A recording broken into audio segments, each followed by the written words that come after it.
Hello friends, good morning. பலாப்பழம் சாப்பிட்லாம் வாங்க. முக்கணிகளில் ஒன்றான இந்த பலாப்பழம் எல்லாருக்குமே ரொம்ப பிடிக்கும். எனக்கும் ரொம்ப பிடிக்கும்.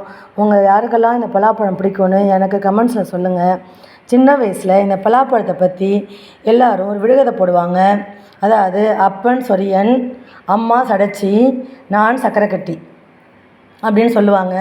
அது பலாப்பழத்தில் மேல் தோல் சொறி சொறியாக இருக்கிறதுனால அப்பா சொரியன், உள்ளே இருக்கிற இந்த சடையாக இருக்கிற ஒரு பகுதி இருக்கும்ல, அந்த பகுதி அம்மா, அது நான் சக்கரை கட்டி, இந்த சொலை தான் சக்கரை கட்டி.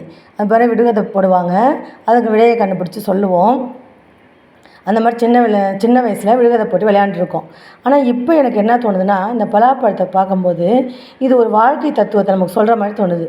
அதாவது இந்த கரடு முரடான பாதைகள் எல்லாம் கடந்து வாழ்க்கையில் இடையில் தடையாக நிற்கிது பார்த்திங்களா, இந்த சடையாக இந்த தடைகளெல்லாம் தவிடுபொடி ஆக்கி நம்ம கடந்து போனால் தான் இனிப்பான ஒரு வாழ்வை நம்ம பெற முடியும்னு இந்த பலாப்பழம் சொல்கிற மாதிரி இருக்குது. இந்த சுளையை அடைய முடியுதில்ல, அது மாதிரி நம்மளும் ஒரு இனிப்பான வாழ்வை அடைய முடியும்னு இந்த பலாப்பழம் ஒரு தத்துவத்தை சொல்கிற மாதிரி எனக்கு தோணுது.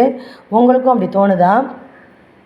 இந்த வீடியோ உங்களுக்கு பிடிச்சிருந்தா லைக் பண்ணுங்கள், ஷேர் பண்ணுங்கள், கமெண்ட்ஸ் பண்ணுங்கள்.